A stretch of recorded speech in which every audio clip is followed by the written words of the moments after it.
First thing I want you to do, now follow my directions as we go along. First thing I want you to do, I want you to get into your Google Drive, if you haven't already done so. Click Create.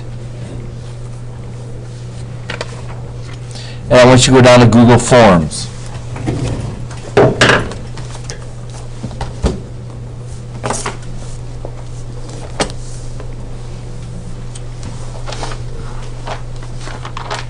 You there?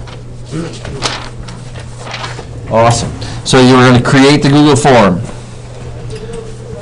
So it should look something like this. You're going to be able to pick whatever you want to pick as far as a format in the back. Birthday balloons. I know Spencer just loves the balloons.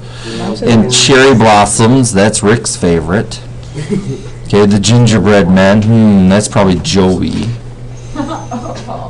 Okay, I'm just a typical standard blue header type person, so I'll click OK on that one. Even though you can't necessarily see it right now, but if I went and look at live form, that's what it looks like from the live form right now. Anyway, so the first thing you're going to need to do is change the untitled form to a titled form, such as Chapter 6 Review.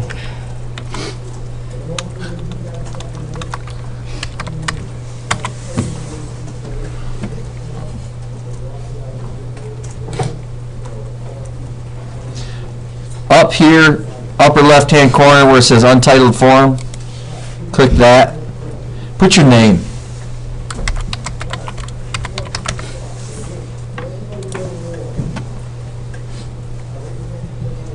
Up here, click that. Put your name.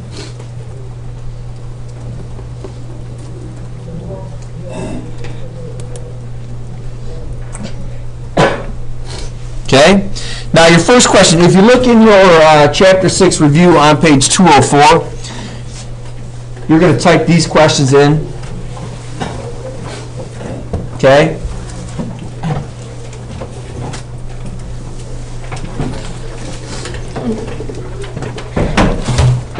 So for instance, the first question,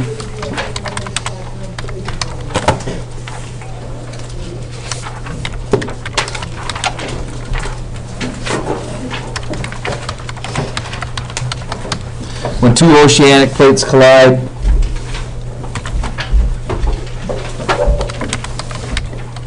the result may be, and it's a multiple choice. So I'll give you a second to get it all typed in, but you're going to have to kind of hustle along because I don't want to run this thing too long.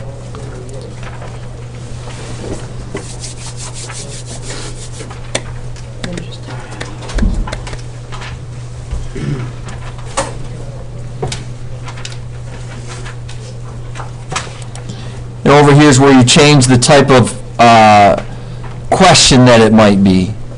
This happens to be multiple choice, so I keep it multiple choice. Then I type in the answer for A.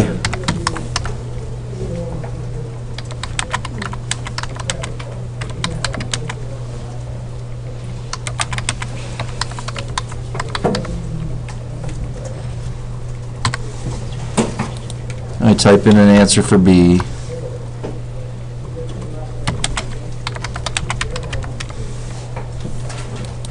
Type in it. Oh, did that just change that on me? Grr. I did something wrong. A hotspot's the second one. I don't know why I did that.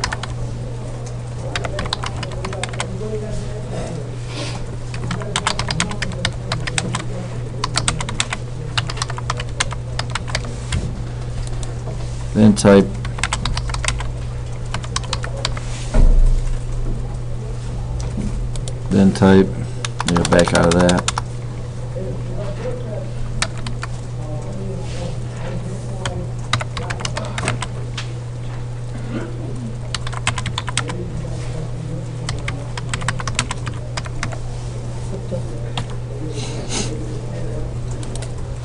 And then the fourth one.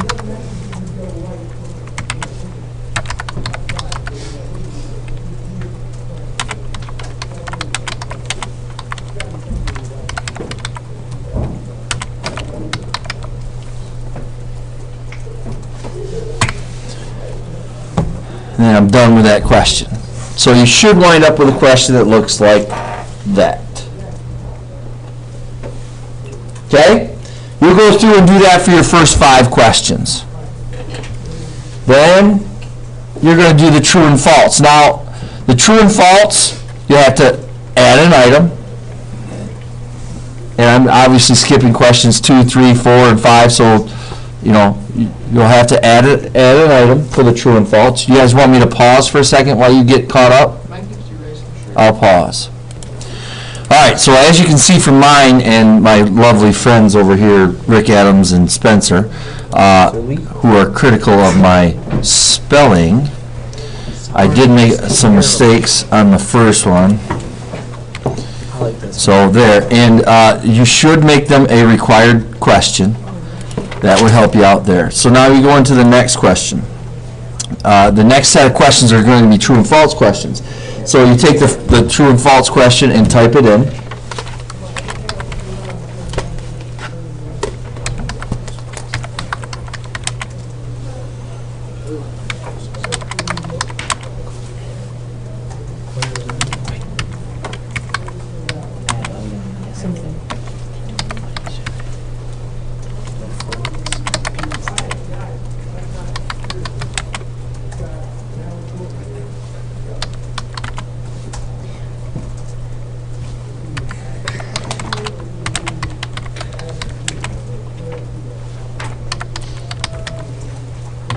So once you have that typed in, now you're going to put it in as, you can look down here, all the different things that you could put it in there, and the easiest one is put it in as a text and make that required. Okay? Then you hit done, and now that, your true and false, you should be able to add your true and falses in. Now, as well, you could have changed it over to choose from the list, and change the choose from the list to true, which I would is probably the best way to do it, because some people, I'm not saying any names, Rick, don't know how to spell the word true. So when they put it into the text box, if it's not spelled the way you put it in the text box, it will be marked wrong.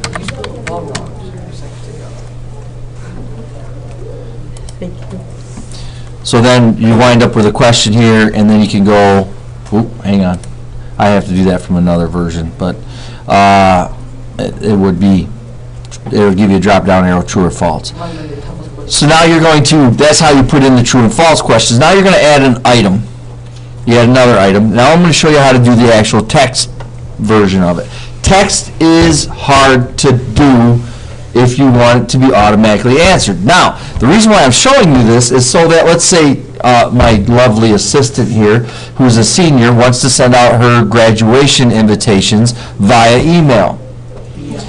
So she could create all this stuff, and people could respond to her as to whether they're coming or whether they're not coming. It will create a spreadsheet that says, maybe she wants to know what's your favorite type of cake, chocolate. What type of main dish should I serve? And they type all those things in. It will kind of collate everything for you, and it'll tell you what percentage of people responded this way or that way, so that your party is better planned.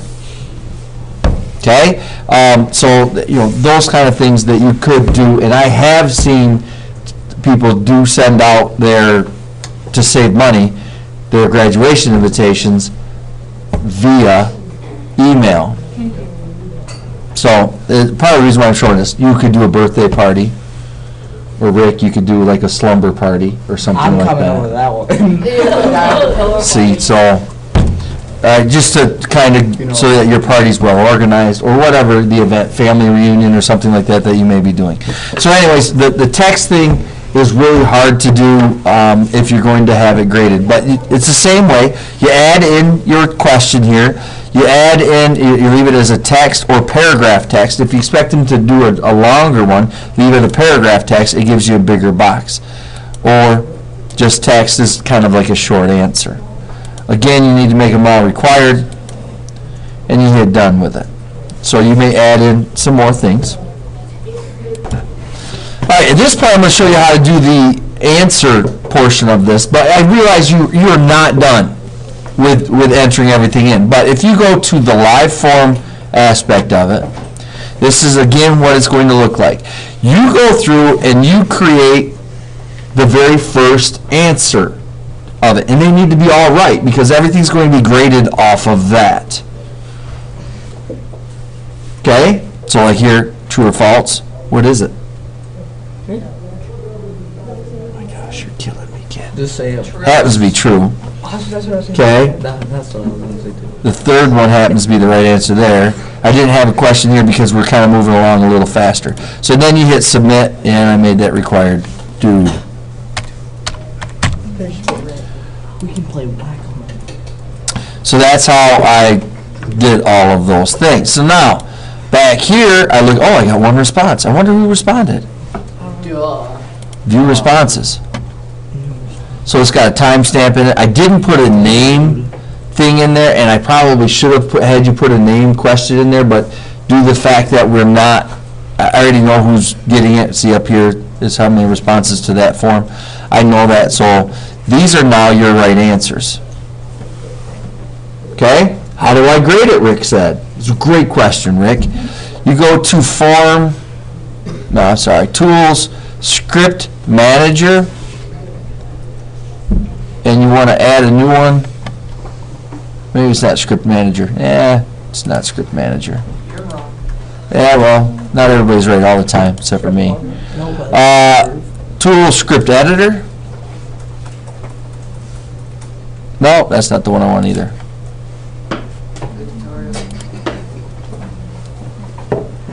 Tools, script gallery. Ding, ding, ding. Then I type in Flubaroo. And I search it. Flubaroo. I want to install Flubaroo.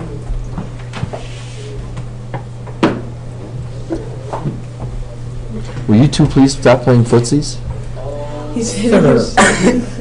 I'm not playing footsies. If I was playing footsies, you'd be like, So you're trying to play footsies with me is what you're saying? your foot is all the way over there. I know. The only way I can reach is if I climb under the table. or if you didn't want to play that game. So now once you've installed Flubaroo, anything that comes in off of that, you can run it and tell it where the right answers are, so on and so forth. Okay, so if you have any further questions, I'll be able to answer them. Yes, ma'am? Okay, for the true and false, do we have to underline a word or anything? No. No, You don't. you don't have to. Okay? Any other questions? No. Go ahead. You're going to do questions 1 through 20.